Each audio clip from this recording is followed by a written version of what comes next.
நீண்ட ஆயுளோடும் நல்ல சுகத்தோடும் மனம் நிறைந்த மகிழ்ச்சியோடும் எப்பொழுதும் இன்பமாய் இருக்க கடவுளை பிரார்த்திக்கொண்டு தெய்வீக களஞ்சியம் சேனலுக்கு உங்களை அன்போடு வரவேற்கிறேன். ஆன்மீக அன்பர்கள் அனைவருக்கும் என் பணிவான வணக்கத்தை சொல்லிக்கொண்டு இந்த பதிவினை தொடங்கலாம் வாங்க. நம்ம சேனல் இப்போ தான் ஃபஸ்ட் டைம் பார்க்குறீங்கன்னா ப்ளீஸ் சப்ஸ்கிரைப் பண்ணிக்கோங்க. நான் போடுற பதிவுகள் உடனுக்குடன் உங்களை வந்து சேரும். அதன் மூலம் நீங்கள் கேட்டு பயன்பெறுவீர்கள். இன்றைக்கி நம்ம சேனலில் என்ன பார்க்க போகிறோன்னு பார்த்தீங்கன்னா, சூரிய கிரகணம் வருகின்றது, என்னைக்கு வருது, அதனால் நம்மளுக்கு மகாலய அமாவாசை ஏதாவது பாதிப்பு வருமா என்றதை பார்க்கலாம், தெளிவாக தெரிஞ்சுக்கலாம். வாங்க வீடியோக்குள்ளே போகலாம். சூரியனுக்கும் பூமிக்கும் இடையே சந்திரன் ஒரே நேர்கோட்டில் வரும்பொழுது சூரியனை சந்திரன் மறைப்பதன் காரணமாக சூரிய கிரகணம் ஏற்படுகின்றது. இந்த சூரிய கிரகணம் இரண்டாவது கிரகணம் மற்றும் இறுதி சூரிய கிரகணமும் ஆகும். இது வட்ட சூரிய கிரகணமாக இருக்கும். இது ரிங் ஆஃப் ஃபயர் என்றும் அழைக்கப்படுகின்றது. சூரிய கிரகணமானது பூமிக்கும் சூரியனுக்கும் இடையே ஒரே நேர்கோட்டில் சந்திரன் வரக்கூடிய நிகழ்வால் சூரியன் மறைக்கப்படக்கூடிய நிகழ்வுதான் சூரிய கிரகணம். இந்த சூரிய கிரகணத்தின் போது சூரியனை சுற்றி ஒரு நெருப்பு வளையம் போன்ற தோற்றம் ஏற்படும் என்பதால் நெருப்பு வளைய சூரிய கிரகணம் என்று அழைக்கப்படுகின்றது. சூரிய கிரகணம் எங்கெல்லாம் தெரியும், எந்த நாட்டில் தெரியுதுன்றது பார்த்தீங்கன்னா, வட அமெரிக்கா, தென் அமெரிக்கா, பசிபிக் பெருங்கடல், அட்லாண்டிக் மற்றும் அண்டார்டிகா இந்த பகுதிகளில் சூரிய கிரகணம் ரொம்ப அழகாகவே தெரியும். இந்தியாவில் தெரிய வாய்ப்பில்லை. சூரிய கிரகணம் என்னைக்கு தெரியுதுன்றது பார்த்தீங்கன்னா, அக்டோபர் புதன்கிழமை 2ஆம் தேதி இரவு 9:12 மணிக்கு தொடங்கி அக்டோபர் 3ஆம் தேதி நள்ளிரவு 3:17 மணிக்கு முடிகின்றது. இந்த கிரகணத்தின் உச்ச நிலை பார்த்தீங்கன்னா நள்ளிரவு 12:15 மணிக்கு ஏற்படுகின்றது. இந்த சூரிய கிரகணம் இரவில் நிகழும் என்பதால் இதன் கால அளவு சுமார் 6 மணி 4 நிமிடங்கள் நீடிக்கும். இருந்தாலும் அதன் சூத காலம் இந்தியாவில் செல்லுபடி ஆகாது. இந்தியாவில் தெரிய வாய்ப்பில்லை என்பதால் பயம் ஏதும் இல்லை. சூரிய கிரகணத்தின் போது கவனமாக இருக்க வேண்டிய நட்சத்திரம் பார்த்தீங்கன்னா, அஸ்தம், ரோகிணி, திருவோணம் நட்சத்திரக்காரங்கள் ரொம்ப கவனமாக இருக்க வேண்டும்.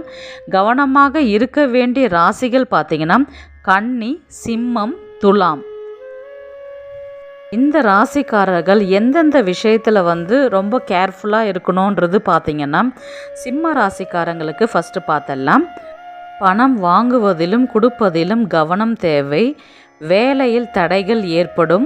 வீண் வம்பு வழக்குகளில் தவிர்ப்பது நல்லது. ஆரோக்கியத்தில் கவனம் தேவை. கவனமாக இருக்க வேண்டிய நாள். அடுத்தது கன்னி ராசி நேயர்கள் நிதானமாக செயல்பட வேண்டும். எந்த விஷயத்திலும் தொழில் முதலீடுகள் செய்வதை தவிர்க்கவும். பண விஷயத்தில் கவனமாக இருக்க வேண்டும். எதிரிகளிடம் கவனம் தேவை. கொடுக்கல் வாங்கலில் பிரச்சனைகள் ஏற்படும். அலுவலகத்தில் கவனம் தேவை.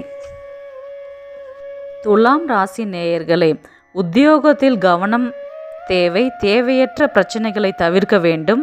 குடும்பத்தில் விட்டு கொடுத்து போவது நல்லது. யாரையும் கண்மூடித்தனமாக நம்ப வேண்டாம். வீண் செலவுகள் ஏற்படும் வாய்ப்புள்ளது.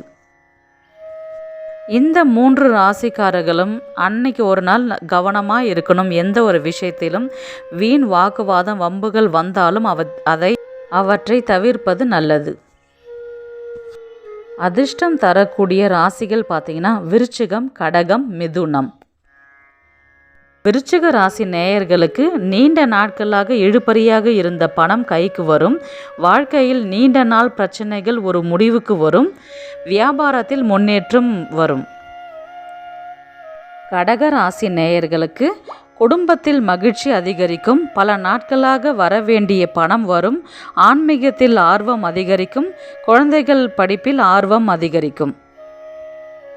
மிதுன ராசி நேயர்களுக்கு குடும்பத்தில் மகிழ்ச்சி அதிகரிக்கும். அலுவலகத்தில் மதிப்பு மரியாதை உயரும். நீண்ட நாட்களாக இழுபறியாக இருந்த பிரச்சனைகள் ஒரு முடிவுக்கு வரும்.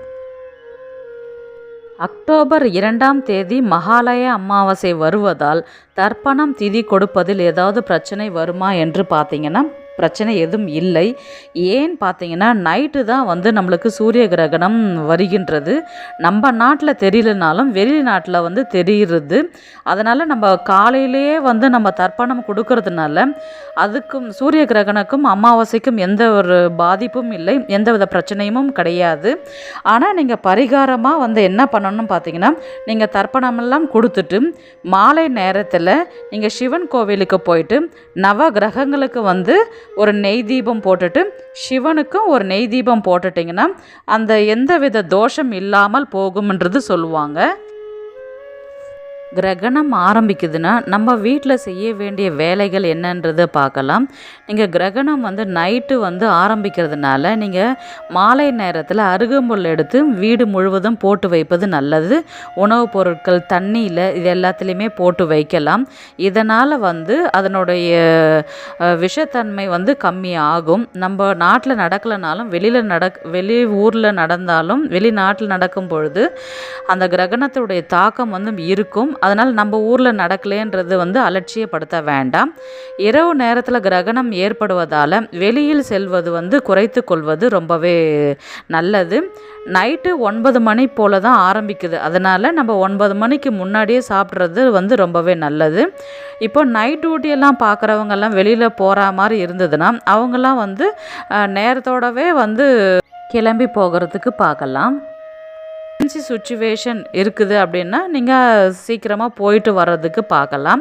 அட்லீஸ்ட் கிரகணம் உச்சம் பெறும் நேரத்தில் வந்து நம்ம வெளியில் வந்து செல்வதை வந்து தவிர்ப்பது ரொம்பவே நல்லது. இரவு நேரத்தில் நம்ம சாஃப்ட் டயட் வந்து எடுத்துக்கிறது ரொம்பவே நல்லது. அசைவம் தவிர்க்க வேண்டும். செரிமான பிரச்சனைகள் ஏற்படும். இதனால் வந்து பார்த்திங்கன்னா இப்போ வந்து புரட்டாசி மாதம் இருக்கிறதுனால யாரும் அந்த அளவுக்கு நான்வெஜ்ஜு சாப்பிட மாட்டாங்க. அதனால் அதை சாப்பிட்றவங்க வந்து கொஞ்சம் கம்மி பண்ணிக்கிட்டால் நல்லது. அட்லீஸ்ட் சாப்பிடாதவே இருக்கிறது அதை விட ரொம்பவே நல்லது. வயதானவர்கள் மற்றும் நோயாளிகள் வந்து டைமுக்கு டேப்லெட் எடுத்துக்கிறவங்களா இருப்பாங்க. அவங்கெல்லாம் வந்து அவங்க உடல்நிலை பொறுத்து நம்ம நேரத்தோடு எடுத்துக்கிறதும் இருக்குது. இல்லை கொஞ்சம் அந்த ஸ்டார்ட் பண்ணுற டைமுக்கு அப்புறமாவது நம்ம டேப்லெட் எடுத்துக்கிறது வந்து ரொம்பவே நல்லது.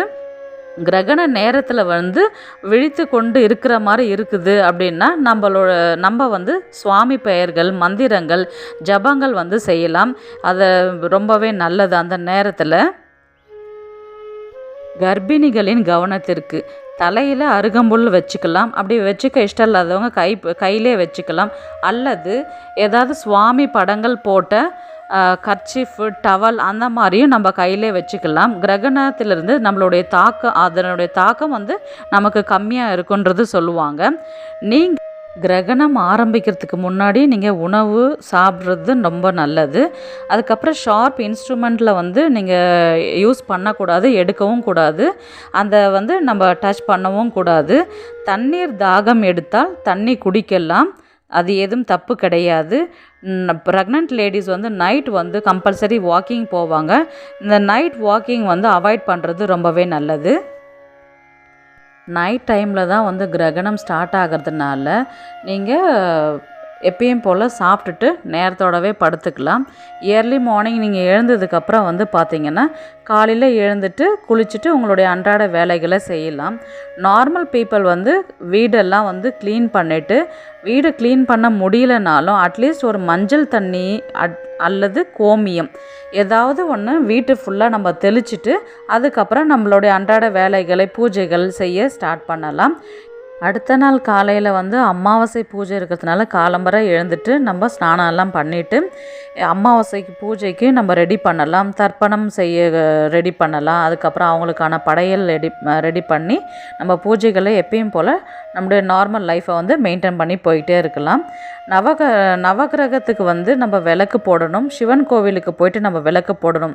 ஏன்னு பார்த்தீங்கன்னா எந்த கிரகணம், சந்திரன் கிரகணம், சூரிய கிரகணம், எந்த கிரகணம் நிகழ்ந்தாலும் நம்ம வந்து கம்பல்சரி வந்து ஃபஸ்ட்டு நவகிரகத்துக்கு விளக்கு போடணும். அதுக்கப்புறம் சிவன் கோவிலுக்கு போயிட்டு நம்ம விளக்கு போட்டுட்டிங்கன்னா ரொம்பவே உத்தமமான வேலை அது. இந்த வீடியோ உங்களுக்கு பிடிச்சிருக்குன்னு நான் நினைக்கிறேன். சாதுவாக இருப்பதை விட சூழ்நிலைக்கு ஏதுவாக நடந்து கொள்வதுதான் சாகசங்களுக்கு வழிவகுக்கும். சால சிறந்த சாமர்த்தியமான செயலாகும் என்ற வரிகளோடு இந்த பதிவினை நிறைவு செய்து கொள்கிறேன். உங்களிடமிருந்து விடைபெறுவது உங்கள் புனிதவதி.